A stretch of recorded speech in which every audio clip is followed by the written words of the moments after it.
Hey guys, welcome to Biomassed episode 11. Appreciate you guys tuning in for all the live listeners. We're up on the Biomassed channel in game, and we're streaming live, obviously. And we will always be putting this up on iTunes on your RSS feeds, probably about an hour after the show's over. We usually have it up. So with that, kind of a fun show tonight, as usual.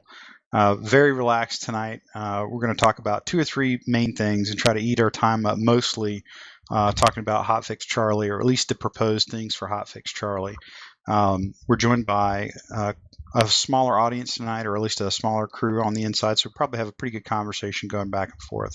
We might get a couple surprise guests that pop in and out during the broadcast, and that'll be pretty cool as always. And we welcome hot drops usually, mostly.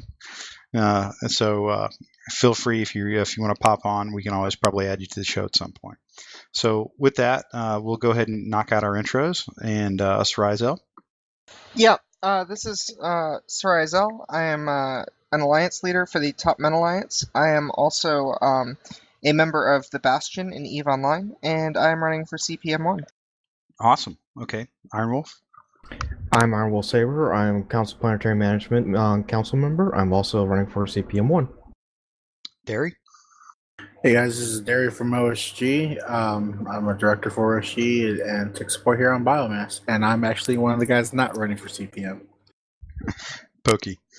I'm Pokey Dravon, CEO of OSG Planetary Operations, council member on Covert Interventions Alliance, and I'm also running for CPM1 for one more week, and we'll see how that goes. Okay. And can we get some thunder from the Down Under? Seriously, I was going to play my theme music, but I won't this time around. I'm the Black Jackal, as Saber from Down Under. I'm running for CPM1, former CEO and founder of the Southern Legion. Okay, awesome. And I'm Jaysyn Larrisen. I'm a member of OSG Planetary Operations, member of the Covert Intervention Alliance, co-host here on the Biomass podcast, and I fly with Contraband Incorporated on the EVE side. So with that, we're going to kind of jump right into it, and I'll kind of tee this up a little bit, and we'll just want to kind of talk to you guys about the CPM voting. We've gone a lot into detail about all the different candidates, the different things that the CPM could do or should do or shouldn't do in some cases, and what the future might mean for Dust and Legion. And ultimately, all that is somewhat academic at this point. It's really about you guys, the listeners, and really everybody in the community actually getting out to vote. And we just wanted to take a couple minutes just to talk about the importance of voting and where you can vote. And that's the number one thing. No matter who you vote for, whether it's one of the guys on the show or one of the guys not on the show, it to a degree, it doesn't matter. I mean, it's always best if you pick the guy that you personally think is going to represent you, the player, in the community and your interests back to CCP and help communicate what CCP is doing down to you. I highly encourage everybody to do their individual homework on that one. But at the end of the day, it's really about, hey, get on there, vote, make an informed decision as best you can, even if it's only going off the vote match site or only going off like the candidate threads on the forums. So I did kind of just want to open it up to everybody if they had any comments about literally just kind of pushing the vote a little bit. Feel free to chime in, guys.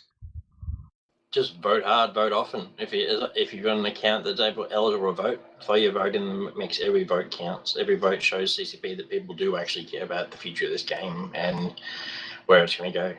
Yeah, I mean, if you care enough about the game to be listening to this, you probably care enough that you need to be voting. I mean, you may not agree with any of the candidates 100%, but you really do need to get out there and support the ones that you think will at least get the closest possible to what you want. Otherwise, you may get people that are nothing like what you want. So, get out there and at least vote for one or two guys. Get them on the list. Absolutely. Just a quick note, just in case there's any question. You got to have 60 hours in gameplay, I believe, and your character's got to be 3 months old, and that's really the minimum requirement. So you probably 60 hours in the past 12 months specifically. Yeah, 60 hours in the last 12 months, and you probably have, or you may very well have an alt or two that might be eligible to vote as well. So don't pass that opportunity up either. And just remember, if you don't vote, you can't complain that these people don't voice their concerns. I also like to point out those who try to vote on day one and may have problems on your iPads or other touch devices. They have now since fixed it. Also, Zion Shad, one of the other candidates running for CPM1, has managed to figure a way to make voting possible on the PS3 browser. You can find the exact steps on how to do this on the general discussion forums. Yeah, the mobile fixes made the PS3 browser voting a lot better too, from what I heard. So, Yep, that's awesome. I was actually experimenting around a little bit when Shad posted that up on Twitter just to see how that worked. It does actually look pretty legit. It's a little cumbersome, but it actually does work. So again, if you don't have a PC or a tablet, you can always vote through your PS3. So, and again, this is a great example of the community will generally find a way to plug the gaps that CCP occasionally leaves open. So that's all right. And like I said, guys, I really just wanted to touch on that real briefly before we kind of got into the meat of the conversation tonight with Hotfix Charlie and a couple things coming down the road in Legion. So again, I think the guy said it right: vote early and vote often. And at the end of the day, you really don't have a lot of room to gripe if you didn't vote. Trust me, we're going to get plenty of folks griping and trolling. That's just how it works. But it's always a little bit better when you can do it from a position of at least a high ground to say you voted or you didn't vote. Okay, guys. With that, what I'd like to do is kind of transition over to the kind of the meat of the topic tonight, which is going to be Hotfix Charlie. Lot to be said about that one, and we've got kind of the list open right here, and I'll kind of run down before we kind of get started. Literally, I'll just run down the bullet list real quick that Ratati's put up, just to kind of cue everybody, and we can touch on either hit them in order, or if you guys have certain ones that you're particularly interested in, no drama with that. So what I'll do literally is blaze through it real quick, and we'll get started as soon as I pull it up. you rolling Internet Explorer 7 over there?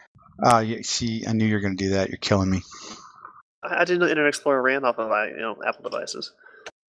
Yeah, it's actually crossing the stream just like Ghostbusters. It's There was a good back in the day. You could get I think it's Internet Explorer 5 on a Mac, but actually I guess that explains it. He's probably using Safari, which is probably the only browser that ever managed to be worse than Internet Explorer. So okay, all right. Everybody get it out. Everybody in the channel, just go ahead and get it out. We had to fill the empty airtime. We had to fill the empty airtime for you. If you guys want to throw some rotten apples at me, see, I even helped you out there, Soraya. Everybody, just believe it or not, we cut out the silence, so we actually could have a good 5-minute pause, and it would sound completely normal during the recording on iTunes. Yeah, right. So at this point, since you, I, and everybody else in the channel knows that's basically you just trying to actively troll me. Okay. Yes, it is. I've written your name down in my book, and watch this. It's in blue pen, and I'm going to strike a line through it. See that? Okay, there we go. All right. So in the meantime, just to let people know, we are working on getting the entire podcast up into iTunes. We're starting with the beginning of it and through, and so that should be available in the near future as well. Okay. All right. Here we go, guys. So the bullet list for Hotfix Charlie, I'm going to go through them real quick, and then basically we'll open it up and we can chime in on the stuff that we think is kind of most relevant and most interesting. So first and foremost, the primary objective is going to be buffing the assault role or the assault class. A lot of different ways to do that, and I'm sure that'll be a good point of discussion. A little bit of talk about a slight HMG heat buildup increase, basically tuning the weapon a little bit, messing with the Sentinel CPU PG, maybe working with a heavy weapons fitting bonus. Some discussion about changing the installations in terms of their AI and their ranges, and basically the war point level, sort of the pinata effect, if you will, maybe reducing that a little bit. Here's a good one: blaster accuracy improvements for both small and large turrets. And that's something we've touched on the show here on more than one occasion. There is some talk about modifying scout bonuses, trying to make the MR suit more relevant, basically, and maybe the Caldaria a little less prevalent. Looking at juggling some Minotaur scout bonuses, maybe a little bit more into the code breaking or the hacking bonuses. And here's an interesting one: maybe moving the code breakers to a high slot, which I actually kind of think is probably a good idea. Let's see, reducing small rail range compared to a sniper range. That one I'm kind of interested in. I'm not exactly sure what he's getting at with that, but I'd love to hear you guys' take on that.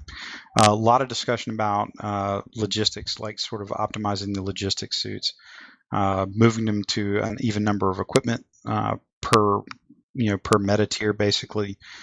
Juggling sidearms, no sidearms, or different sort of bonuses, that kind of thing. Adding some more points for the injectors that kind of scale based on the type of injector you've got. The reactive plate sort of evening out the hit point per second regen. Here's a good one. OB war points doubled, which I think is probably long overdue and welcome from everybody. Increasing the LP payout significantly in faction warfare. This is one that might cause a little bit of sting. Removing ambush OMS or remove vehicles from ambush OMS. And let's see. And they've got a variety of other ones that they're still evaluating, but we'll kind of stay with that as the primary list, and that's really what you're seeing most of the feedback on the forums about. And what it kind of looks like broadly is they have some little things that they're trying to clean up the business on, but actually, if you look at it, they're effectively touching every suit class. So while the assault suits may be the primary target for this, it certainly looks like they're going to touch all the suits. So this might be considered basically a total suit rebalance might be a strong way to describe it, but it certainly looks like they're going to tweak just about everything on the board for the suits. And with that, I'll kind of open it up to you guys. Well, I guess I'll start off. One thing I've been following pretty closely the past week is the talk about the logistics changes, and there was some mention of removing the sidearm from the MR logistics, nerfing their speed a bit for all logistics, and people are kind of freaking out, probably with good reason. I think the removal of the MR sidearm kind of takes away its little personal flavor of the suit, and I think it's people freaking out saying, "Oh, well, logistics are." Turning into Slayers again. I think that's a big phobia of players, and I don't think the addition of a sidearm in exchange for equipment is turning that particular suit into a Slayer suit. I think it's kind of a nice middle ground between the two. You get a little bit of support, a little bit of backup, offensive ability, but I think that's a big mistake. I think he's since retracted that. Now he's talking about adding a sidearm to the Kaldari in exchange for the extra equipment. I'm not really sure what the plan is with that, but I think it's good to see that he's actually taking the feedback from people saying, no, that's not good. I think overall there's kind of a hint of nerfing Logi suits further, which I think is probably a poor choice. I think the Logis need to be kind of re-examined in the philosophy behind how they're set up, and set them up in such a way that they can actually be support without the chance to abuse them to make the super killing machines we used to have. Yeah. Now, for the record, there was like a talk of like nerfing their speed a little bit, but and I think you touched on a Pokey. Very quickly, you saw the Logi community. We all sort of Crazy Cat Lady, mad props to her. She put up a kind of a what's growing to be a little bit of a thread knot on it. And a lot of the Logis, we've all come out of the woodworks, and we were sort of laying out why that would be a bad idea, and some positive recommendations on how to attack the problem. But he very quickly struck that from the OP. If you'll notice, like you can look in the original post he put up, he's actually lined through that item specifically was the speed nerf, which I thought was actually kind of a that shows he's actually paying attention to feedback. Yeah, I think overall, I personally, this is my personal opinion, but I think that the mentality that Logis need to be weak defensively is a poor one. I think that if you're a medic or a support role and you're dead, you're useless. And if you don't have the defense to actually keep up in a firefight, then you're, again, useless. The key is making sure that the assaults and other classes are, equal or slightly better in terms of defense, but obviously superior in their own roles. So, the assault needs to be significantly better than the Logi in offensive abilities, but the Logi can't be slow and weak and squishy because they're going to get blown away in the first 2 seconds, and then, what's the point? So the whole idea that you need to nerf Logis to make them not be assault suits is just wrong, in my opinion. I'm not advocating the Slayer Logi, but there's other more elegant ways to do it other than just, hacking away at their base attributes. Well, a lot of the stuff that like even you and I have been thrown around, Pokey, and a couple of the other folks is really, it's more about making assaults better at assaulting and Logis better at supporting. And I think that's, if you guys go in and check that thread out, it's actually really, really good. There's a lot of varied feedback coming from a lot of different folks that run Logi for a different reason. And the cool thing is what you're really getting is the majority of people chiming in are folks that are support Logis, guys and gals that really, really want to play the support and the tactician role. And that's certainly where I come from it at. And one of the things that we've kind of talked about is juggling the bonuses a little bit, or perhaps leveling the slots, or basically sort of creating the combat logistics flavor versus the support logistics flavor. Z-Dub actually did some great work on that, and it started a lot of good conversation. Anybody else? What do you guys think? Well, from my perspective, because I'm an Omni Soldier and I do dabble in just about every single class, I felt that the MR itself was very under par with its bonus in terms of what it's supposed to be doing and bringing to the field. When you compare it to other classes, particularly the Scouts, they're so much better at putting uplinks down because they can get to the places faster and they can evade, they can dodge the scans and sensors that most of the time the uplinks they do place down get left unharassed, thus no need to defend him. Whereas the Emeralogy, he is so slow, he gets caught very often, and he may not even get to his position to place down the links, and having a sidearm and a light weapon's not going to help him all that much. The most I've been able to use the Emeralogy is as a frontline medic, keeping people healed up, because the additional HP is it's quite useful in not dying from stray shots. Yeah, I mean, to clarify with kind of what Jason was saying, when I say combat logi, I'm not saying it's a assault logi. It's kind of a middle ground between full support versus full assault, and I think it's okay to have kind of a blurring of that line and have something that's a little more survivable without crossing the line, so to speak. And I think kind of like what Iron Wolf was saying, that the Amar logi is actually really quite good at being in the front lines as a support unit because of that extra HP, and they've got more defenses than any of the logi suits. So it's quite a good thing, and I think to remove their sidearm is just gonna kind of take that flavor away from it, and I think a lot of the MR Logic players would be really upset by that. I just ultimately feel that the drop uplink itself is not a logistics tool; it's more of a scout tool. If MR needs something entirely different for their support. Yeah, and this is actually something that started a lot of interesting discussion based on what do you want the lodges to do? I mean, you always get this, should they only carry sidearms, jazz, and all this other stuff? I kind of tend to disagree with that because primarily, one, I actually like to be able to defend myself, and two, sometimes the best support you can give your team is with your gun and not your rep tool. Now, with that, I did want to kind of touch on a little bit more about the lodges before we kind of bounce over to maybe the assaults or something. There's a lot of discussion about the bonuses, and usually tied to racial equipment, things like that. That's what we're seeing basically, is that the Mimitar Logi is heads and shoulders above the other lodges in their capabilities. Most of that is because of equipment layout or the number of equipment slots, and they've got the bonus to probably the best minute in the game. And that's actually kind of one of the things that was driving a little bit of the discussion, is that should we even out some of the bonuses, or give you multiple pieces of equipment per racial class and stuff like that you can have a bonus tied to? I'm a proponent of that, actually.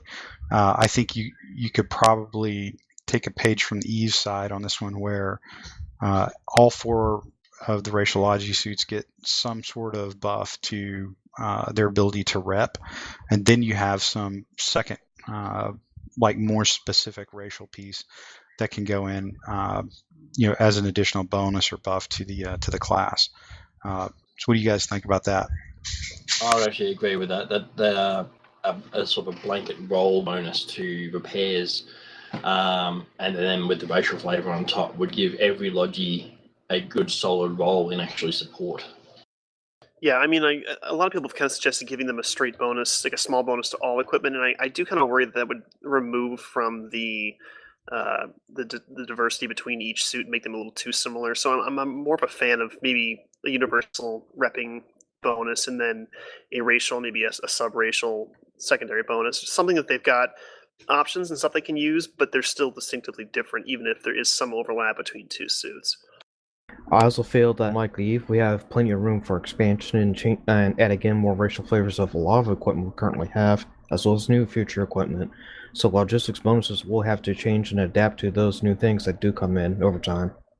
No, I know we talked about this a little bit, Iron Wolf, about the addition of new equipment and whatnot in the game, and Do you think that it would be possible to patch together a shield repair tool or a shield transporter tool based off of the coding we had for the logistics LAV and patching it in with the art assets from the repair tool? That would depend how much survived from when we used to have shield repairers. A lot of things have been taken out too, in order to Right. keep the game downsized it is. So, and the thing is, CCP Rattati's not in that phase yet. He's still doing all the low hanging fruit that you can easily adjust with stats changes. Things like creating a brand new piece of equipment with existing behaviors, but on something that doesn't normally have that behavior, is not been done yet or on the roadmap currently, so to say. I mean, you see at the bottom of the Charlie post his delta list. He has sidearms, snipers, and a few other things to work on first. Yeah, this is more of a long term thing. I was just curious because I think that would be something a lot of players would enjoy having, is the ability to actually do shield transportation as opposed to just the armor reps. You could also split it then, have Minmatara and Kaldari be more about the shield reps, and then the Galantine and Mar be more about the armor reps, which is what they are Eve side. Yeah, that's kind of which would support their own racial flavors. Exactly. Well, my idea for a shield repairing tool would be a shield defibrillator. You shot it over a long distance and restart a person's shields back to recharging. Yeah, see, that's kind of what I was thinking, is more in the lines of like a remote energizer or remote recharger. That maybe, I mean, that's effectively what they are if you really get down to it. Yeah, I think just getting more options would be a good way to kind of diversify each racial suit and kind of make them a little more different. Because I really don't want to see all lodges become so similar that it really comes down to just kind of what tanking type you want. I think they should still have some retention of that racial flavor, and options help a lot, and having specific bonuses to certain equipment helps a lot. But you don't want to box them in as much as they are now, where they have one piece of equipment they're good at and that's it. I think it's a bit too restrictive. Yeah, that's fair enough. So I think broadly, like, nobody actually thinks that the lodges are bad. Let me kind of make that very clear. What it's more about is optimizing them for sort of the given role. There was actually some interesting discussion about perhaps adding a sidearm to the Cal Logi, like keeping it at 3 equipment slots like the MR, and then adding a sidearm because it's got a little bit more of a combat flavor to it, I guess, than the other two. I'm not real sure I'm sold on that one yet, but that was also one of the interesting parts of the discussion. But kind of broadly, again, it's more about making them better at what they're designed to do. Sort of incentivizing, not constraining, but really incentivizing them to do the things that they're really tailored to do in the game. Because you can fit a suit to do almost anything you want. It's just whether or not it's smart to do it or it's actually efficient or effective to do it is an entirely different discussion. So with that, I'd kind of like to hear you guys' thoughts on the other assault, or the other medium frame, the assault suits, because we'll get into this in a minute, but I kind of really think that you have to touch more than one suit at a time. Otherwise, you're going to end up with the 1.8 scouts again. And that's sort of my big fear about anytime you do a rebalance, is that there's a fine line between eating too much or not eating enough. But let's talk a little bit about the assault suits. What do you guys think that they already do? My feeling was that, really the other suits were where they're supposed to be. I think heavies and scouts play well. I think that the problem is that assaults are too weak, and I think that the biggest thing, if you want to do that, if you want to fix both lodges being lodges and assaults being assaults, I think that you need to talk about a specific light weapon damage bonus on assault suits of some form. That's because that actually actively discourages using a Slayer Logi without harming support abilities of a Logi. Well, myself and Aeon and a few other guys in a few different chats and stuff like that have actually come up with a concept of this where we balance not only the assault against the Logi, but the assault against the commando suit, which is currently taking the role of the assault in a large part, putting the assault or the commando into more of a support role. The idea was originally to switch the commando role to the assault, so the assault would get the damage bonuses and stuff like that, and the reload speeds and all that sort of stuff that the commando has. But then the commando would get a light machine gun approximation, I think it was termed as, where they would get a larger clip size, no more ammo, mind you, just a larger clip size for their racial weapon, so they could have a larger sustained fire methods for suppression and stuff like that, so they become more of a long range suppression, whereas the assault would be more designed around getting in there and actually killing stuff. Yeah, I mean, I think I've said this before, but I think the assault and the commando are largely redundant in a lot of ways. So when you look at one, you kind of have to look at the other and say, okay, how are we going to make these different but the same? Because they are both assault suits, more or less. So I think definitely taking a look at the commando as well as the assault at the same time is a really good way to go at it. And another concept that I've seen bounced around is kind of pushing the commando to be more of a light AV specialist, where the assault is more of a anti-infantry specialist. And I think that's another really cool thing to definitely discuss. I mean, there's lots of stuff on the forums. I encourage people to get on there and actually talk about it, because there's some really neat ideas and spreadsheets floating around you should take a look at. You also have to remember that the thing that we're looking at is called a narrative. Nothing in here is guaranteed to even get slated for Charlie, so... Yeah, I mean, we personally have no control over what the CCP is doing, but it's fun to theory craft and come up with some pretty solid ideas we can offer up as proposal as players, And hey, he listens. We have a tweet that says he listens to our podcast. So Yeah, that was a pretty nice shot in the arm. But I guess broadly the way I would describe it is, in the line of assaulting and making assaults better, there's really two things that spring to mind that you can really do to to kind of make things better. It's you either beef the DPS or the sort of the secondary weapon drawbacks. You like mitigate some drawbacks, like that kind of thing for the assaults, and perhaps maybe an HP regen, be that either armor or shield, one of those two, because that seems like it's a little bit more a little bit more practical for something that should be assaulting and taking points for the by and large. And the other thing is, like, you want to make it a little bit more competitive with the scout suits, because that's the other thing, is it's not just about balancing in between the Slayer Logi, which is where you hear probably a lot of the talk, but it's really also about how do you balance against the scout suits. And they've done a lot of great work with the scout suits, and frankly they were frankly probably a bit OP when they came out at 1.8, but they've toned them down a little bit, and they're actually in pretty good shape right now. And I think the reason everybody gripes about them is because the medium suit, which should be the counter to the scouts, isn't really getting it done right now. So what do you guys think about that? Well, it's interesting because people actually shy away from the idea of assaults getting a straight damage bonus, much like the commandos get, but they don't seem to mind the commandos having the bonus. And I always kind of find it interesting, and I really haven't gotten a good explanation of why they're okay with the commando having and the assault not having it. So I was kind of curious in your guys' thoughts, and giving the assaults a straight damage, 2% level or something like that for their racial weapon. I mean, what are your guys' thoughts on that? They need more than just that, though. They need a defensive thing. I agree. If you're designing assaults to assault a point, you need to do damage, have speed, and be able to survive to an extent. Obviously, you don't want them to go the bucket tank route, because that's where commandos and heavies, sentinels currently are. So you probably go for more of the regen route with that. But then the straight damage bonus, I don't see an issue with the assault getting the damage bonus. That's how it really should work. That gives them the offensive capability to set them apart from logistics. Yeah, I mean, I was just speaking specifically on the damage output. I think that medium frames as a whole need to be focused more around that HP regeneration, which does kind of, again, help set the assaults away from the commandos, like you said, that the commandos are more buffer tanked, just brawling.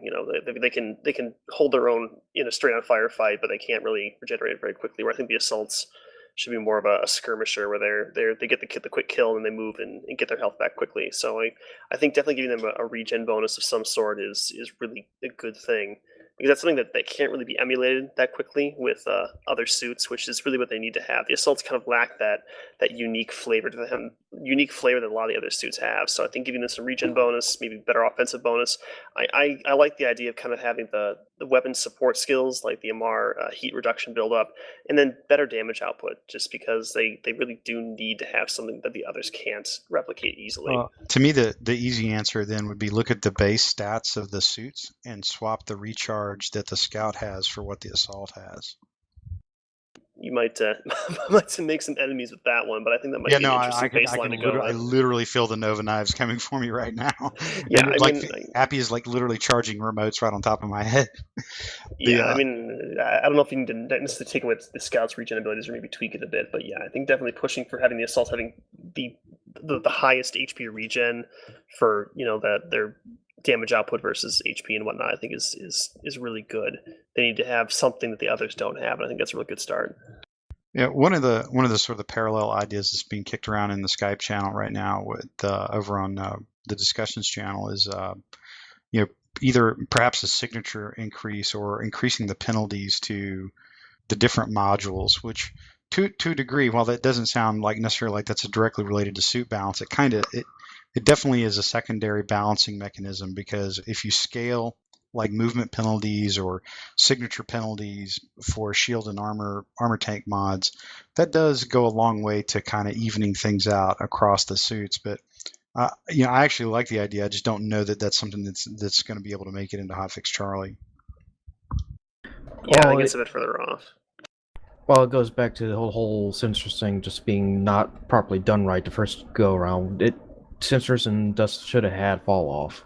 That would have fixed a lot of these problems. Yeah, the all or nothing mentality for the scans are really a real pain in the ass. It makes it really hard to balance things. Binary gameplay is usually just bad. Well, yeah. Yeah, no, I mean that's fair enough. Since we're kind of transitioning to a little bit of the scout discussion. But so kind of before we roll off the assaults, I think what it sounds like is everybody is very much again in agreement that there probably needs to be some, if not out and out DPS increases, perhaps something that really touches on the critical secondary skills for racial weapons, perhaps regen, maybe speed, something like that actually makes them a little bit better at assaulting, if you will.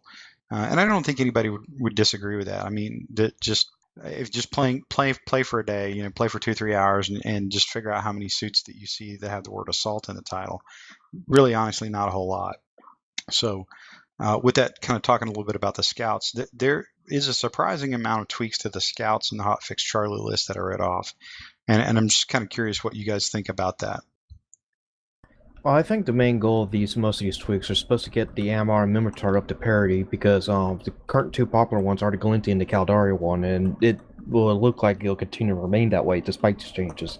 But at least the Amar and Mimitar ones won't get lauded as being entirely useless afterwards.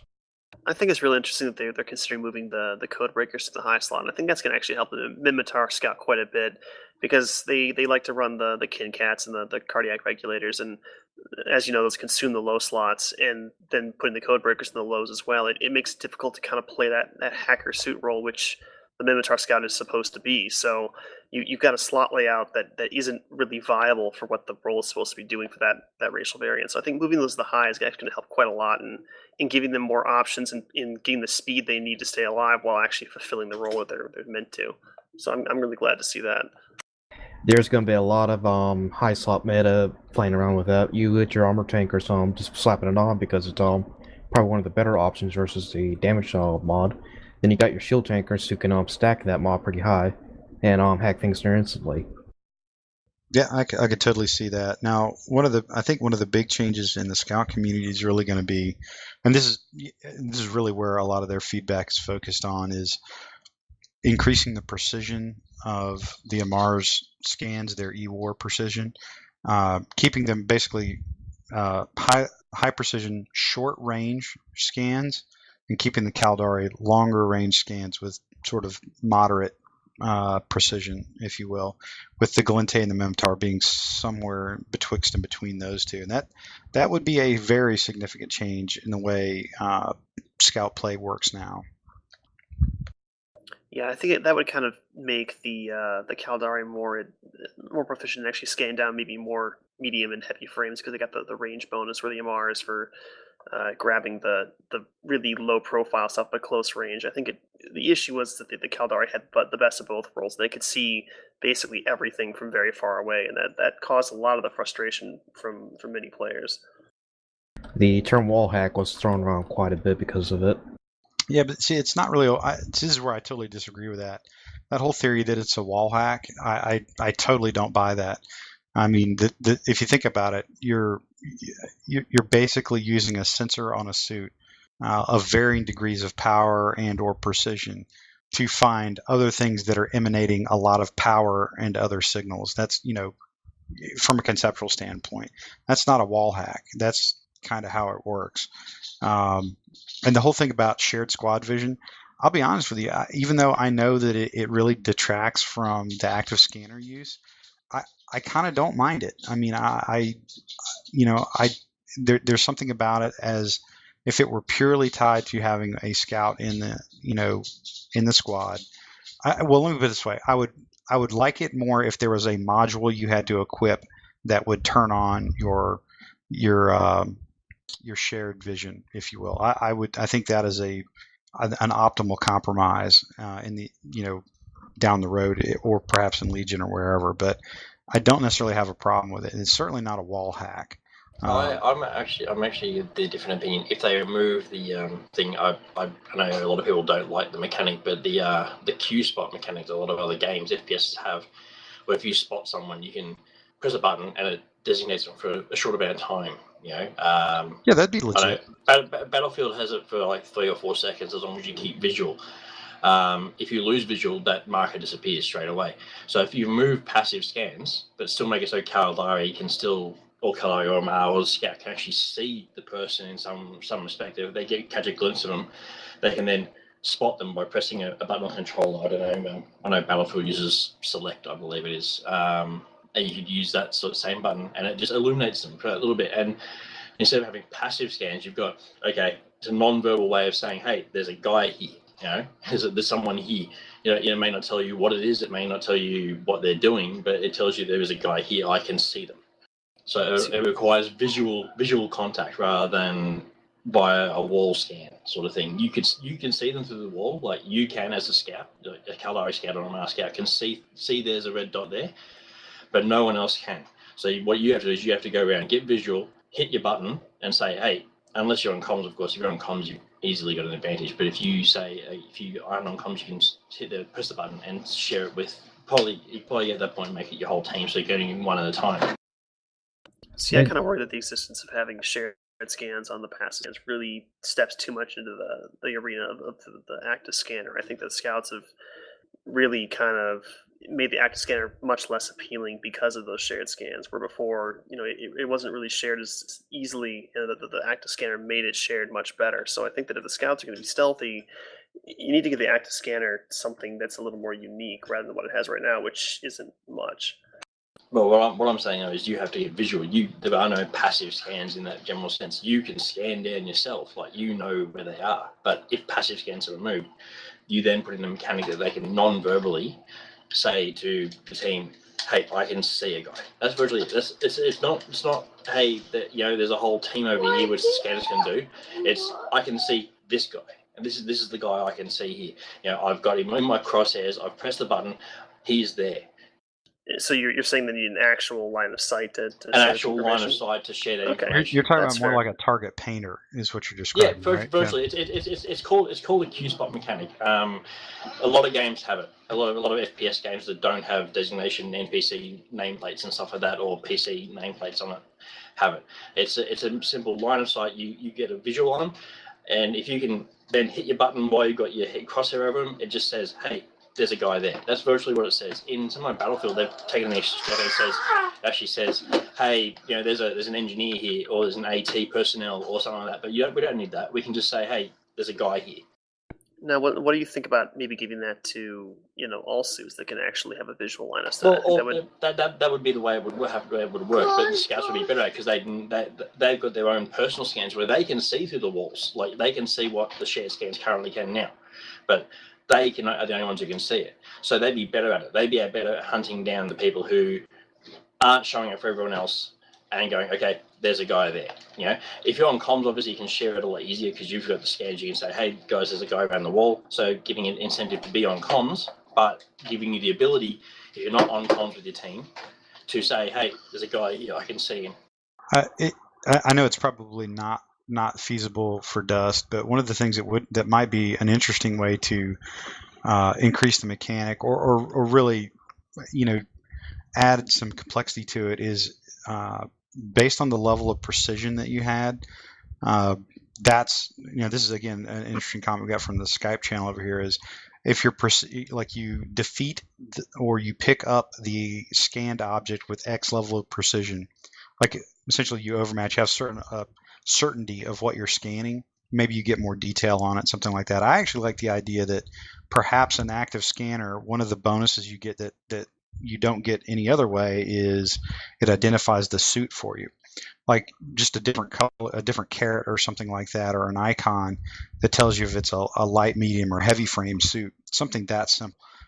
That could actually be pretty useful. If you could tweak it where the active scanner was just that much more like better information, basically.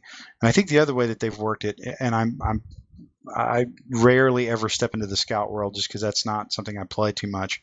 But my understanding is that the way they're trying to set it up, they being CCP, is that the active scanner is the highest level of scans available in the game, and I don't think it would be possible for anything to get under the highest level scanner now. Is the proposal, if that makes sense to me. I had a couple of scouts try to explain it to me, and that's what it sounded like. So I'm hoping I'm not slashing that too bad for the folks out in the barbershop community. I really hope I didn't slash that for you, but that's what it sounded like to me, was that basically the active scanner is the Uber scanner, but it's literally at the very highest end of min-maxing. Would that go over the top of the scouts? Yeah, I think that's a really important conversation to have, because unfortunately, when you've got this binary scanning mechanic, someone has to win at the min max level. So you have to pick a winner on all things considered equal, who's going to win. That's really kind of shitty, because it's one side winning over the other. There's no blurry area, and I think kind of what you're talking about, giving that again, that not really viable for Dust, but the idea that passive scans give location, but active scans give more information beyond location is actually pretty legit. It's a shame we probably will never see that for Dust, though. I remember back in the old days when weapons bullets disappeared at max range, and having sharpshooter was prudent to have, because that gave you maybe 5 to 10 meters over the other guy. So while you're shooting him, he can't shoot you back. Yeah, it's kind of a pain in the ass.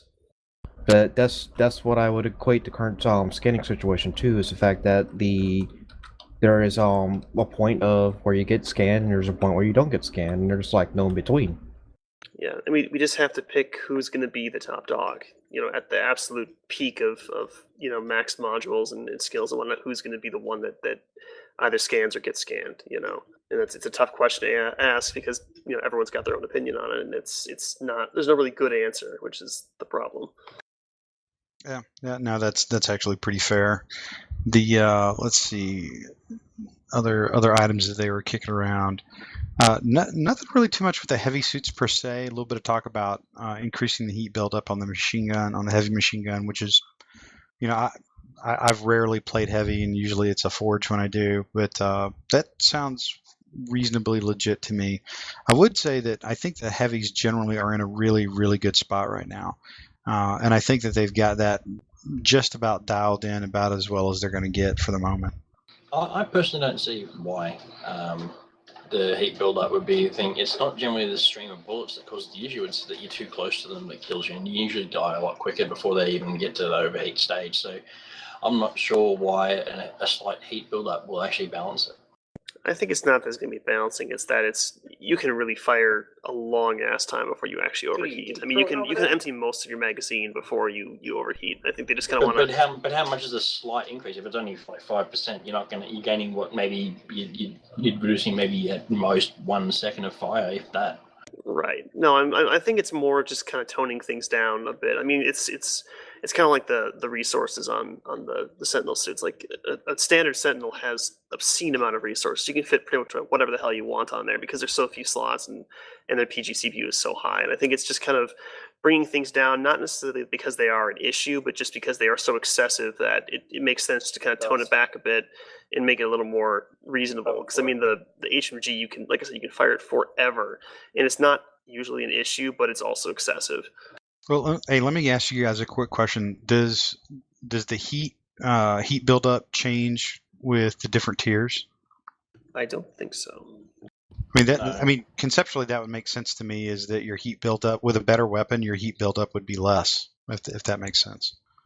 So I know it I doesn't know it build up applies with different. the AMRO weapons, but not the. I don't think the HMG follows that behavior. But then again, I only got access to like 2 HMGs, so. Okay. Well, I mean, like I said, I think me personally, I think the heavy suits are actually in a really, really good spot. They all seem to function well, and they can do some things better. You know, they have a little bit of niche roles amongst themselves to a degree, but they all seem to be working pretty well.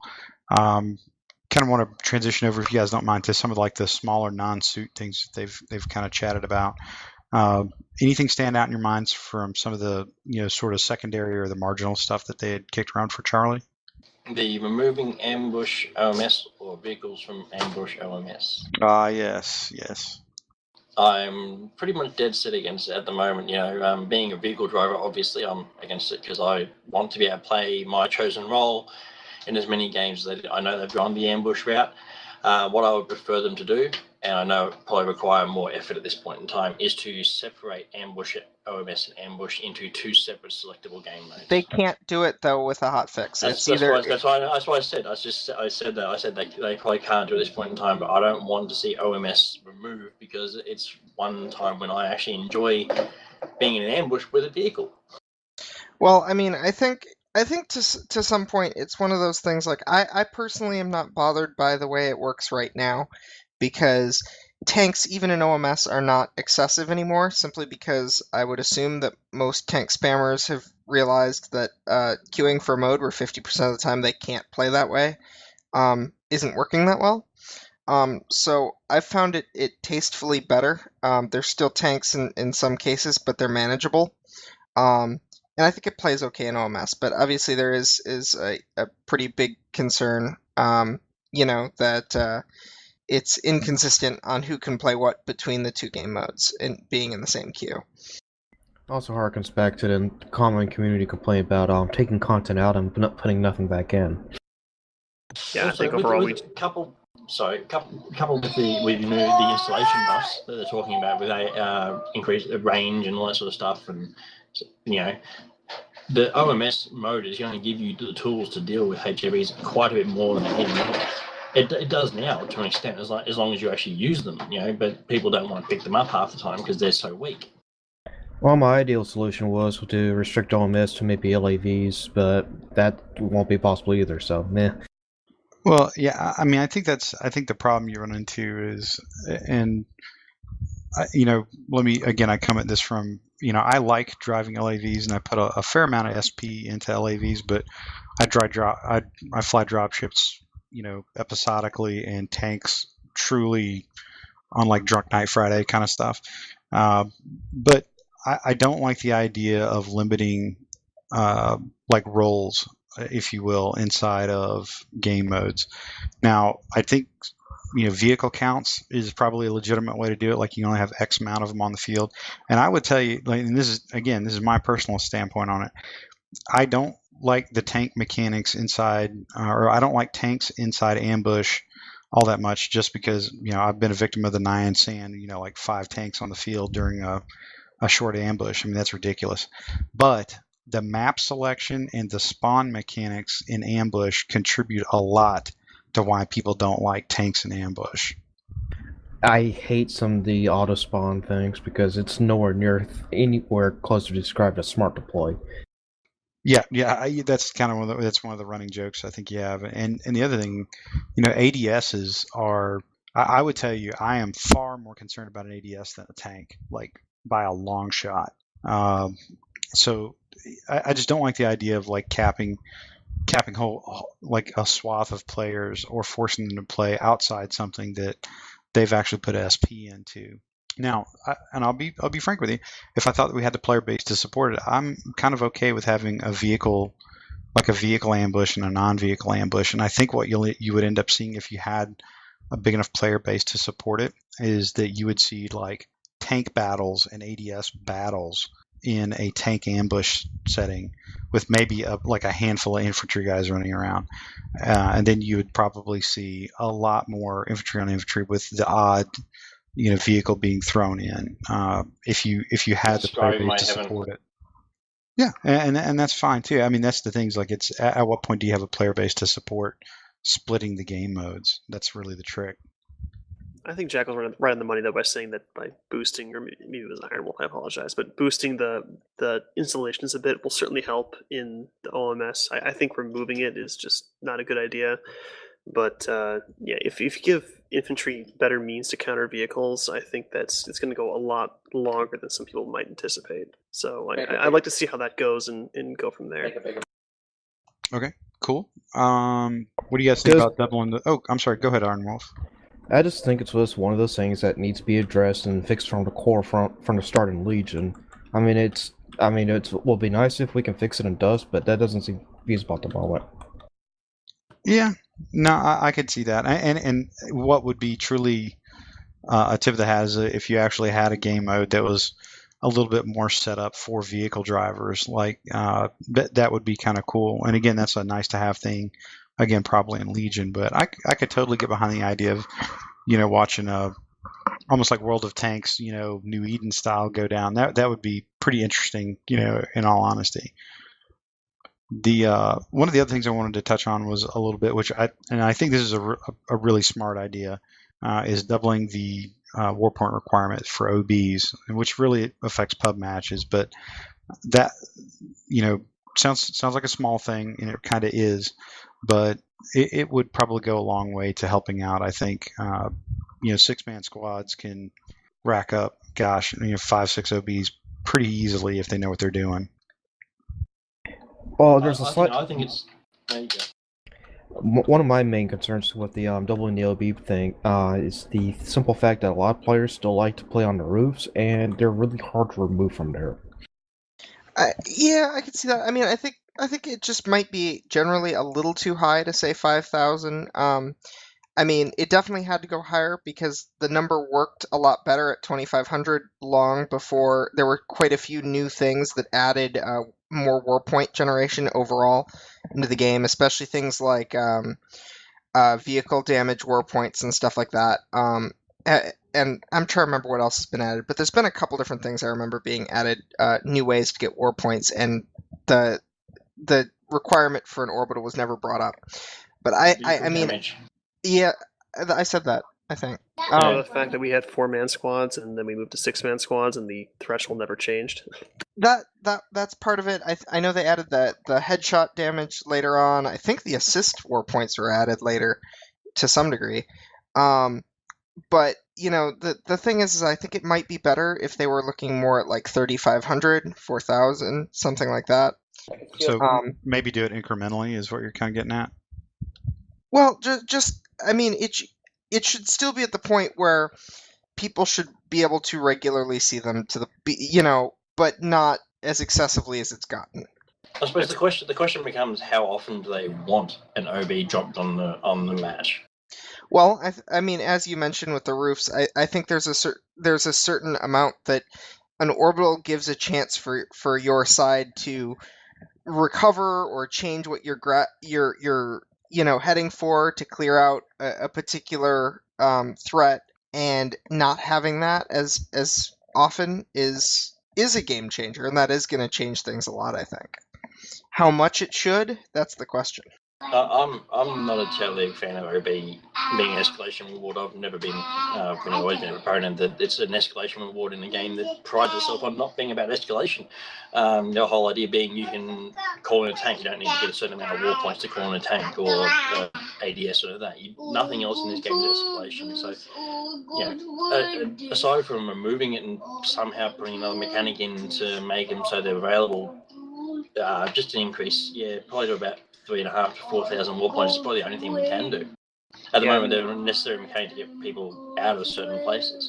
Yeah, I mean, 50% increase to bring you to 3,750, which I think is pretty reasonable to kind of float around that area. Because like I said, we went from 4-man to 6-man squads, so we increased that by 50%, but the war points didn't, and it made them a lot more common to see. So I think they should be common, but not spammable. So I think pushing that up to maybe, except 3,500, 4,000 would probably be more reasonable. 5,000 is pretty damn high. Yeah, I'd probably be looking at each squad of 6 to have about maybe 2 OBs a match if they're at standard, running a standard. So you'd be looking at maybe at 3.5. So most squads of 6 can get around 1k each, easy.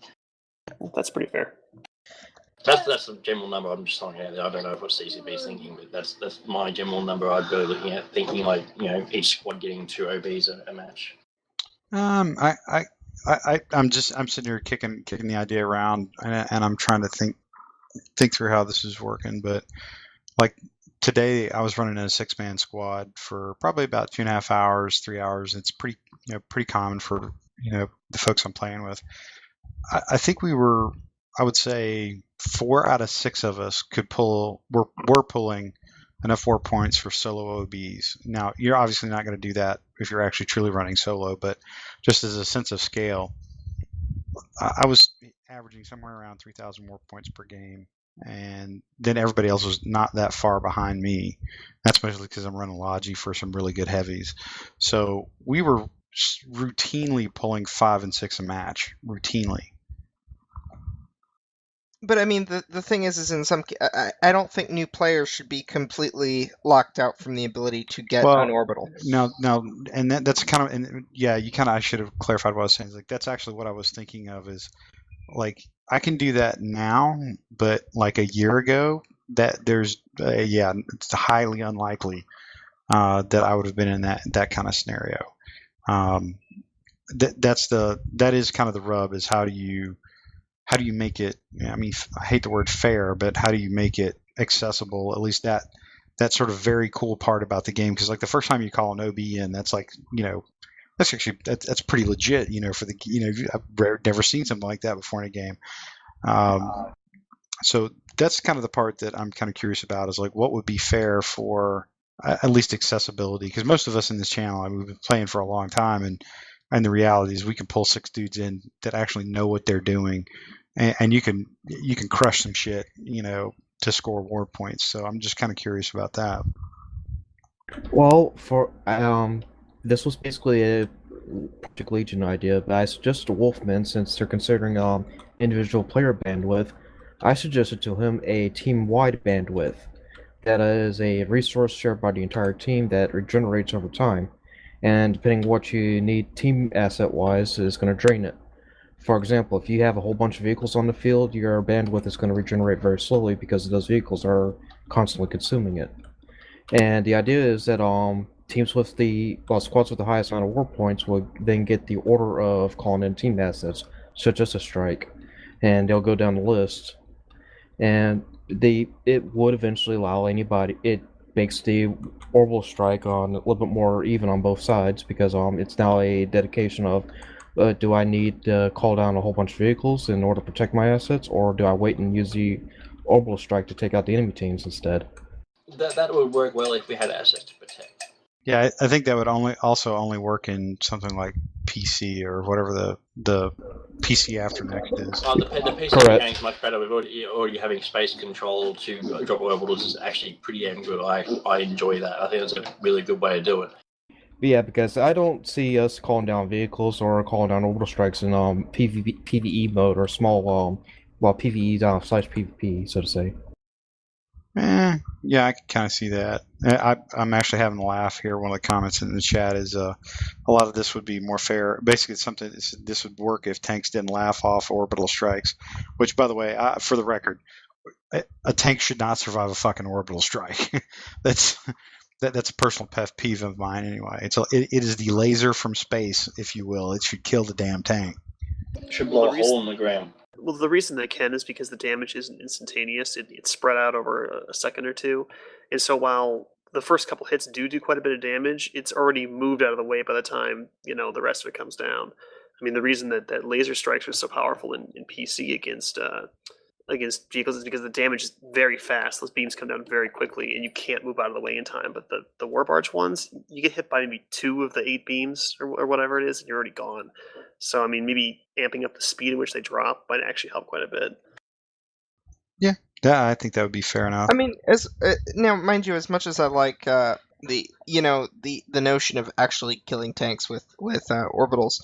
I have to say the one thing that I really missed from earlier builds of Dust was that you could see the targeting sensor ahead of time, and if you were actually actively, playing as infantry or whatever, you could get out of the way in time. Whereas that's a lot harder now. Sometimes you know it's coming, it's you're pretty sure it's in your I area don't know, and you can man. run away from it, but When I hear the little whine of death, I just no matter where I'm at on that map, I just assume it's meant for me, and I start running it. No, it doesn't really matter. I've been on the ground and the OBs hit me in infantry suits. So, like literally on that Galente Research Science Center, I was underground and OB got dropped on me and it blew me apart, despite the fact I was actually underground and insulated from the damage. the designation of what is undercover and what is not is seems to be not Random. perfect. Not perfect is what I'm going to go with. Random, I'll say, because the guy next to me didn't get hit at all. Yeah. Now, Yeah. I mean, as I put on my, I wish this would be cool for Legion hat for like 10 seconds. If you arranged it where an orbital, like you're literally only pulling like maybe 2 or 3 a match total for your team, if it was sort of evened out in some way where you had that, and then you had destructible, some level of destructibility of the environment, that would be pretty legit. I mean, that's very much like right out of the book Templar 1, where they sort of rolled out the whole concept of the clone soldier. Is when that orbital strike comes down, A, it's rare, 2, it's fucking serious, and 3, when it touches down, it's kind of like Jackal said, you're affecting the You're putting a hole in the environment. ground. Yeah, you're affecting the environment. Destructible environments, though, unfortunately, can take quite a bit of work, and depending on where you hit the orbital is going to defend destruction, so you can't even do a procedural destruction based on that sort of thing. Like, a lot of games dummy it by having separate meshes for different things. So if something gets hit with a bullet, you'll notice it cracks apart in mostly the same way. Even if you hit it from a different angle, it'll still break apart the same way. They've got a procedural way to do it. If you're dropping an orbital strike that can hit anywhere on the map, you can't do that because you'll hit and destroy parts of things that have procedures to destroy from a different end or something like that. So Also, the amount of computation would be huge. the other thing you need to consider is what does destroyable environments bring to gameplay. I mean, let's take Line Harvest right now, the map of all the pipes and 6 towers. If you were to have the destructible pipes and they turn into roadblocks, that becomes part of gameplay. But you also lose the little bridge that's overlooking Bravo and Alpha, so it penalizes you a bit as well. I would absolutely love that. I was actually when back in E3 build, I was wishing that my REs would do that. I could actually put down a roadblock, and things like HOV carcasses would stay there when you kill them in the middle of the road. So they had to clear the carcass out of the way before they could actually get through there. That was something that I dreamed of for Dust way back in closed beta. Unfortunately, the Unreal 3 engine doesn't support deformable solids. It's deformable message. No. Does Unreal 4 support it? I don't know. It does, but you have to code it in because everything's coded at the moment. It's all based programming language. There's nothing pre-built like the Unreal 3 engine has. Okay. Well, I'm sorry, my eyes were glazing over.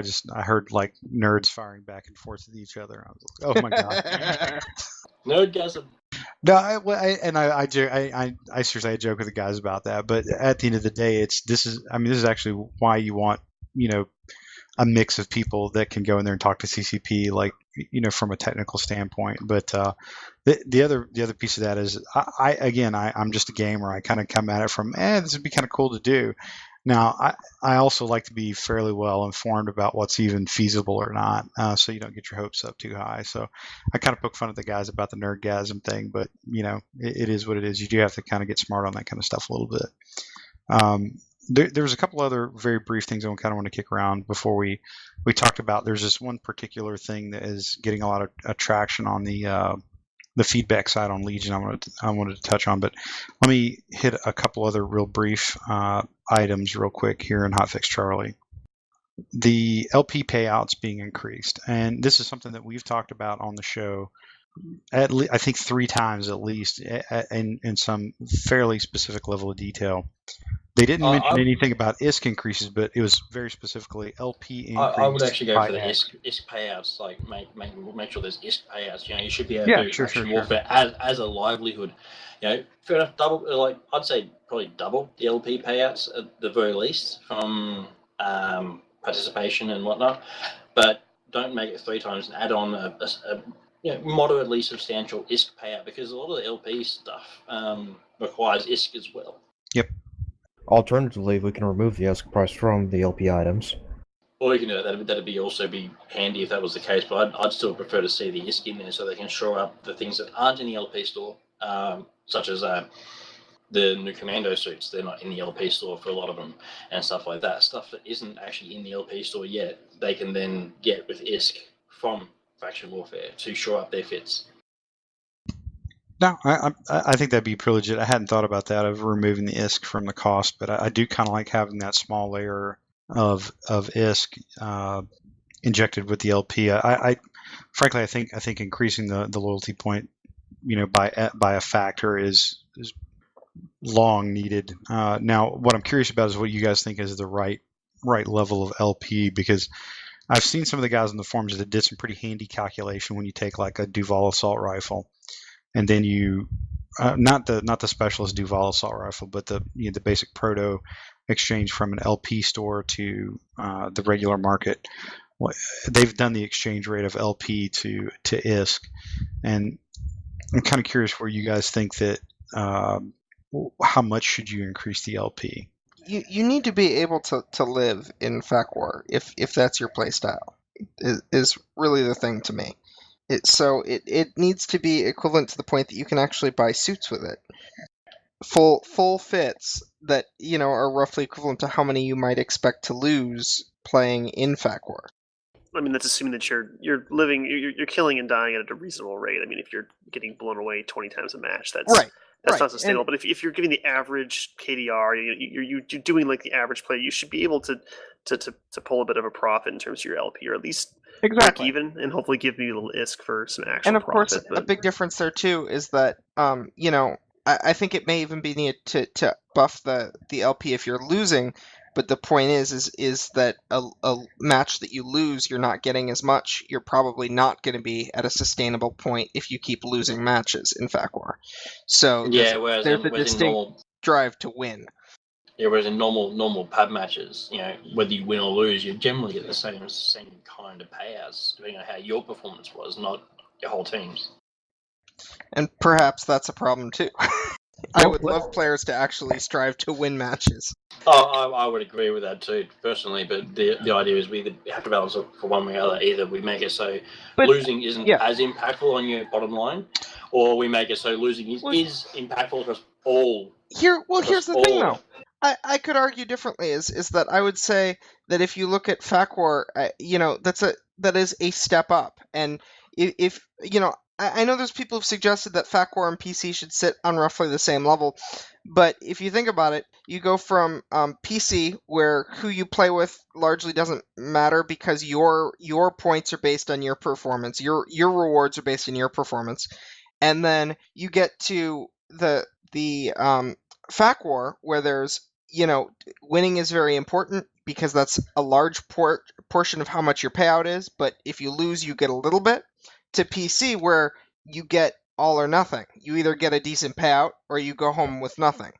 And so there is kind of a scaling aspect to that on how much you need to focus on playing with your team and working for that victory.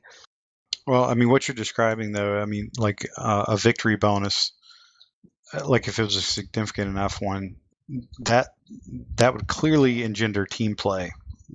You're not going to which is important when you get to FAC War. And trust me, I'm with you on that. But the thing is, like that, I could make a pretty clear argument that the best team play you're going to see in the game right now is still in PC, because that's actually a team, not a squad, like a bunch of random squads thrown together. In fact, where the squads might be very cohesive and very skilled, and you get obviously get the Q-Sync guys every once in a while, but you're not going to get a full 16-man team usually in FAC War. Whereas in PC, that's like a purpose-built team usually. Now, I trust me, I'm a big fan of incentivizing winning because I think that does drive team play. But one thing you guys kind of actually queued something up for me. It made me think about this, and it was actually part of the discussion. As I kind of circle it back, a lot of folks in the Logi thread for Hotfix Charlie was talking about this. Is much like with the ADSs and some other HAVs back in the day, it is very expensive for certain kinds of play styles. And Pokey, I think he said something effective like, what's the normal amount what's your normal KDR?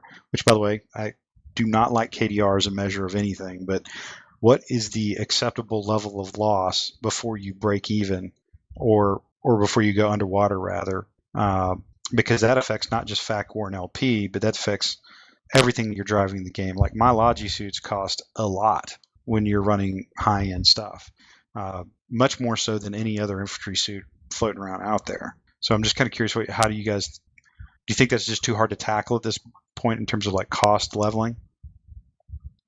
Well, I mean, it kind of comes down to the whole risk reward. I mean, this is like what Zell was saying, that it needs to be the loss in a faction warfare should hurt a lot more than it does in in like a pub match. But I think that even if you lose, you should come at least damn close to breaking even. Like I said, given a normal amount of loss. So I mean, you need to kind of look at it like on an average person, how much they're going to lose, how many deaths. I mean, there's analytics for that. I'm sure there's the average death per match in faction warfare they can look at, and I think you should come at least close to breaking even. Maybe not a profit, but close, based off of those numbers. And then obviously a win would give you a much bigger chunk, and so you're getting a bigger reward for that risk of maybe not gaining anything like you would like in a pub match, where winning or losing doesn't really matter that much. So, like I said, look at the analytics. I mean, we don't have those numbers, but that's something they should definitely take a look at and think, what's the break-even point? Maybe tone it down a little bit for a loss, and then really ramp up that win to give people a strong reward.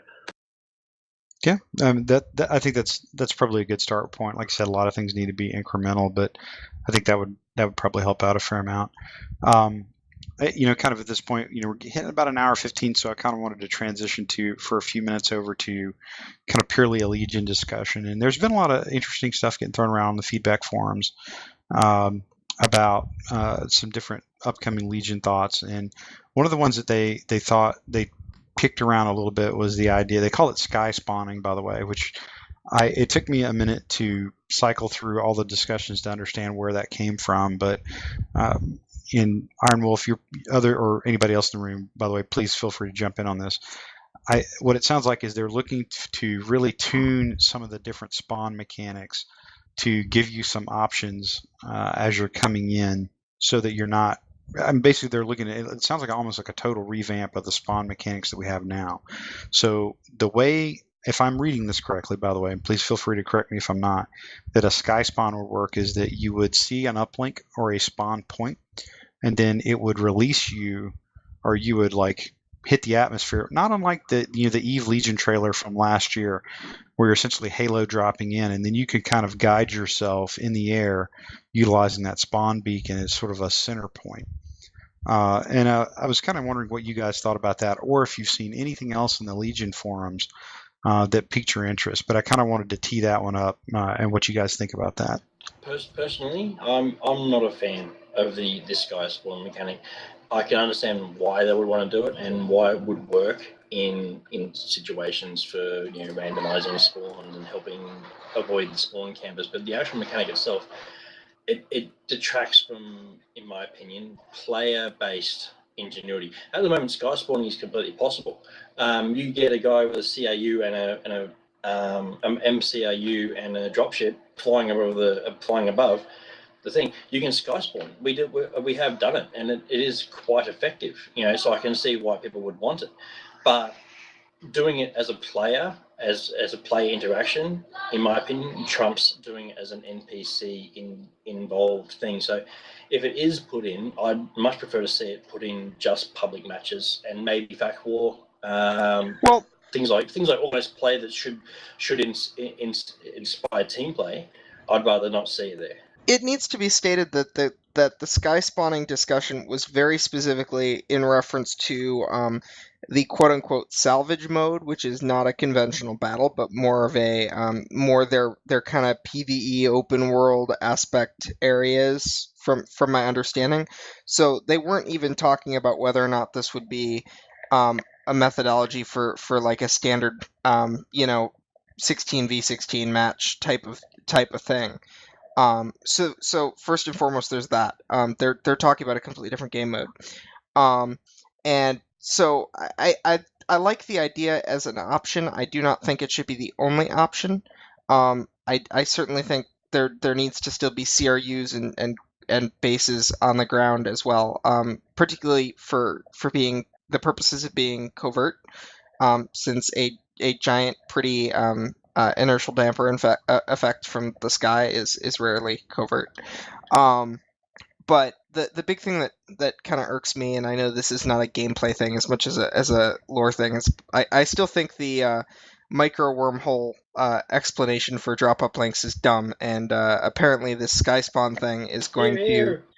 And this sky spawn thing is going to be like aerial drop uplinks where they wormhole you into a spot above the air, and I'm like, no, put a dropship in there. Do a little fancy animation, have a dropship come down, and people drop out of it. You just put it above the flight ceiling or something, but the standard flight ceiling. But the idea that they're just gonna magically spawn people in the air, that irks me. There's no reason for it. Well, this actually kind of brings up an interesting point that for those of you who played Mag, it was kind of an interesting mechanic that in a progressive game mode you would push forward, and at one point there was an anti-air battery that you could, as an attacker, blow up. And if you blew up that anti-air battery, it allowed you to basically airdrop in with a parachute from a plane, which gave you a forward spawn, and you could kind of control where you landed, and you could move from there. So I think perhaps a mechanic where you've got a sky spawn, but you as an attacker have to do something first to achieve that, and then give the defenders a way to repair the defense relay or whatever to reverse that effect. I think that would be really quite cool. I would argue we already have that. You put a dropship in the air with an MCAU on. Hey, look, you got a sky spawn spot. Yeah, I'm sitting here reading Wolfman's post on this, and basically, let's see. It says they were testing low orbital drops in salvage. And by the way, Soraya is right. It is primarily for their PvE mode. But one of the things that struck me is like if the devs like it, I can't imagine it wouldn't make it into other game modes. And basically, it says up until now we've been using fixed spawn points and shock horror. Some mean-spirited people will like to camp them. Well, yeah, that is how first-person shooter games work, unfortunately. So what they're trying to do is, I see what they're trying to do. They're trying to put more power or more control over, that spawn to give the player at least the feel that he's got, he's going to live more than 3 seconds basically if it's going bad. But it kind of says there's no default spawns. You deploy when you're dropped at a random location on map, and the links and LOD beacons can be used to set up their own bases of operation. So it doesn't necessarily sound like they are like using this, they're foregoing the use of the normal drop up link. But it also, one of the interesting things that did catch my eye is drop up links and LOD beacons. Not entirely sure what that is. Low orbit. Okay, go ahead. What was it? Low orbit deployment. Okay, cool.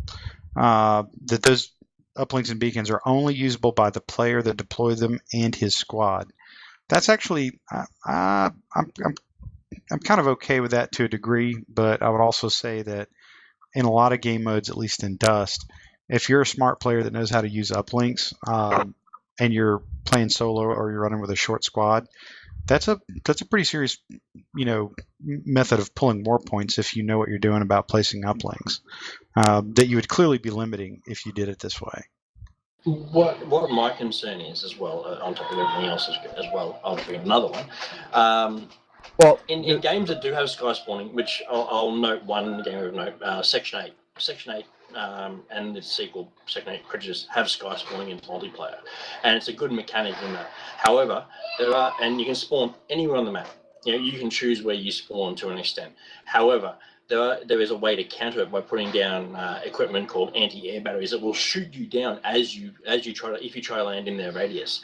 Instituting something like that in order to counter sky spawning may be something that needs to be looked at as well if they plan on going ahead with it. That's kind of what I was getting at before when I was talking about the anti-air battery. There'd be ways to counter it that were player driven. Another interesting aspect of sky spawning is that when you're falling down from the sky, actually you have a good idea what's going down on the ground before you land. So hopefully you won't get as easily camped. There's arguments both for and against it. I'm just not a fan of an NPC mechanic that takes away something that players can already do. They just don't because it's not efficient enough. If they make it more efficient to actually do player-controlled sky spawning, then I'd see that as a much bigger advantage. Well, you could also push it as for example, if you're holding an objective and you're spawning in the objective, you don't spawn at the objective, you sky spawn above the objective and you can drop in. Or you can do the player-driven sky spawn where you've got a dropship and you've got a lot more flexibility in where you're going to actually do the drop. But there's not enough incentive to do that at the moment. That's the problem. You don't get spawn points from MCRUs. That's still something that's hotly debated about people who have MCRUs in their vehicles. They get these guys spawning in. We get transport assist now, which is great, and we can keep getting them for a very long time. I've noticed. I've actually had one guy feeding me transport assist for an entire match. I don't know how or what. It was based on the mechanic of where he was standing and how he managed to keep getting assists, and so it kept renewing the buff and stuff like that. But there's not enough incentive to actually, hey, there's a guy in a dropship there. He's above the point I want to get into. I'll spawn in him and drop out of his dropship. There's no incentive to do it unless you're already in a squad. Also, that's another factor you have to consider for the salvage mode, that the largest team size you're going to get on your side is a squad. So that's the reason why you're going to be missing out all the more points. Okay. So in my opinion, just incentivizing what we already have, which is we already have a sky spawn ability. It's not a mechanic per se, but we can do it as it stands. Incentivizing that would be a much preferable way of getting something like that into the game than just putting in a random wormhole generator on the wall bars that pops you into the air above a random location on the map. Sorry, it doesn't make sense law-wise either. I could actually see kind of like I said, arguments for and against, and in a weird way, if the salvage mechanism or the salvage mode is kind of more of a PvE, like small unit sort of ambush feel, but not as horrendous kind of thing. I could actually kind of see the idea of not really having like no MCC above you basically, but like a dropship flies and it just kicks you out like your Halo dropping right over the objective kind of thing, or correction, the battle area, and you get to work doing your thing that way. Or maybe like one or two CRUs fall from the sky, kind of like they do now. But the mechanic itself, the way they're describing it, by the way, I want to give CCP some props on this. The way Wolfman describes it, it does actually sound like a really neat tool. And I think the way I come down on it right now, clearly having not actually seen any of this, but just how I visualize it in my head, I think this would be a really neat option to give players. I don't know that it's necessarily, I don't know why you would have this in one PvE mode versus any other mode. That's kind of one of the reasons I probably didn't clarify it, and I appreciate Soraya doing that, is if it works for only one mode, I'm not really sure why they wouldn't inject it into other modes, if that, at least that's where I'm coming from on it. It sounds really cool. It sounds like a neat idea that I would like to have as an option, but I don't know that I'm sold on it being the way. Does that kind of make sense, guys? Yeah, and I fully agree. I think it needs to be a method of spawning, not the method of spawning. I mean, I've always felt CRUs need to be a very, very and more valuable resource than they are right now. I heard that. I can hear him murmuring in there. Yeah, it's going on something about uplinks and needles, and I don't know. Kill the uplinks. Just kill them. Just kill the uplinks. Toss them all. That's it. Toss them all. Hey, I'll tell you what. If the day that I can call in my own CRU is the day I'll say you can get rid of my uplink. That's fair. Because we were supposed to be able to call in our CRU, our own CRUs. There's you can still go to the installations tab on the market, right? Yeah, you're right. But There's still nothing there. But that's okay. I mean, these are all these kind of neat little things that we look forward to hopefully getting installed in Legion. And we're getting it at about an hour 25, almost an hour 30. So we're probably going to go ahead and start ramping it down a little bit, guys. We talked about some pretty neat things tonight. A little bit about getting out the vote for the CPM election. You still got about a week to vote. Highly recommend that everybody listening tell your Pizzos, tell your new bros if they've got enough time in game, and longevity to qualify for voting. Get them out there, get them voting. I mean, it certainly can't hurt. And if you're a little short on vote on the number of hours, that means you've got some match time to cram in over the next week.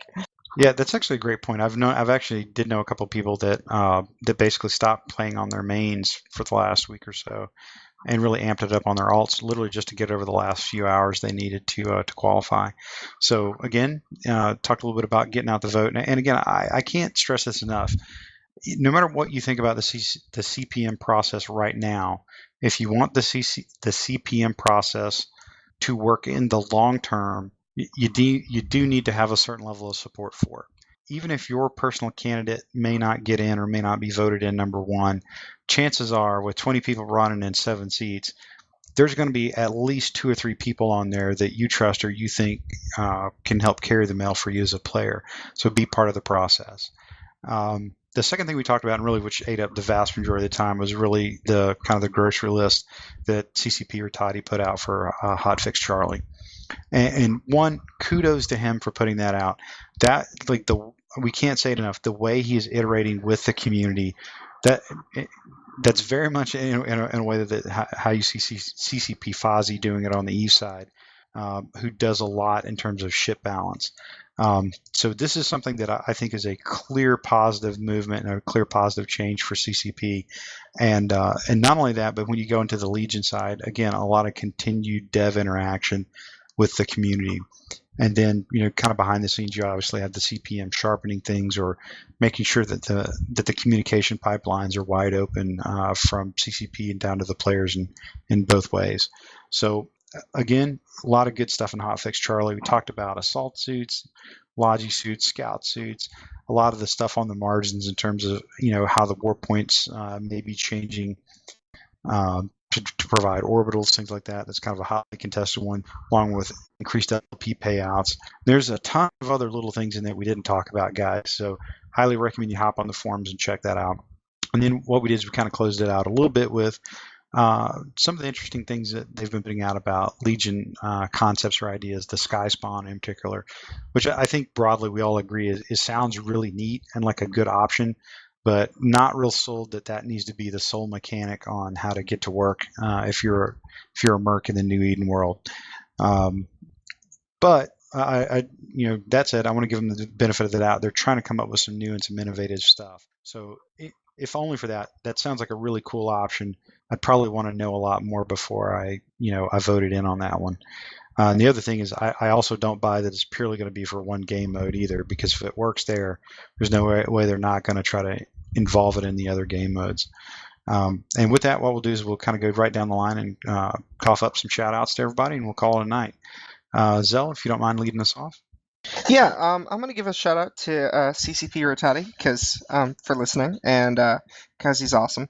And a shout out to Luther Mandrix, who has from my alliance, who has a cool 3 votes that he can put out. I actually think he put Cross first though, so Cross is a good candidate though. That's my shout out. Okie dokie. And Iron Wolf. I'd like to give a shout out to CCP Frame and CPM Hans Jagerblitzen for putting up with me. That is yeoman's work indeed. That's also almost worth a double shout out. Derry? Shout out to my core OSG. Shout out to the Alliance, Core Intervention, and shout out to all our listeners. Thanks for putting up with us for an hour and a half, 2 hours every week. Sounds good, brother. Pokey? Shout out to OSG and a shout out to everyone who got out there and voted. It really shows your dedication to the game, and I'm really happy to see it, regardless of who you voted for. It's good to actually have players involved, and I hope you get the candidates you wanted. So if you haven't voted yet, get out there and do it, and shout out to you guys then too. Outstanding. And Black Jackal. Shout out to my Corps, Southern Legion, my Alliance, Final Resolution, and the Greater Dust community. You guys have been wonderful in most respects. A special shout out to CEO Pyrex Clone A. You know, I see you there. I know what you're doing. And a special shout out again to my two boys, Scott and Hunter, who have been annoying me this whole podcast. So I had to shout out to them. That's awesome. And I'm Jaysyn Larrisen, and I got a couple quick shout outs to the gang. One to Cat Merc. Appreciate the feedback over on the Skype channel. So thank you very much. And to Crazy Cat Lady for starting the Logi thread knot that you see a lot of us dedicated Logi bros trying to jump onto in reference to Hotfix Charlie.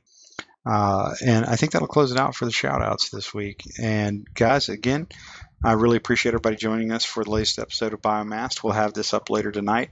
As always, a lot of fun, and we do thrive on your feedback. We honestly do. Oh, wait, hold on. And this is a great example of feedback. To Arunas Gene Forge, shout out to you for meh in the Skype channel. I really do appreciate the feedback that we get, and so does Pokey, Soraya, and Derry. It really helps us make the show better. So thanks a lot. And again, please ping us if you got topics you want us to touch on, or if you've got different guests or something like that you'd really like us to kind of jump in on. We'd love to have your feedback on that. And you can always check us out at biomassed.net. That's where our episode library is. And we're also on iTunes. So with that, we're going to bring this to a close. And guys, appreciate you joining us, and we'll see you next week. Join us, and we'll see you next week. Join us, and we'll see you next week. Join us, and we'll see you next week. Join us, and we'll see you next week. Join us, and we'll see you next week. Join us, and we'll see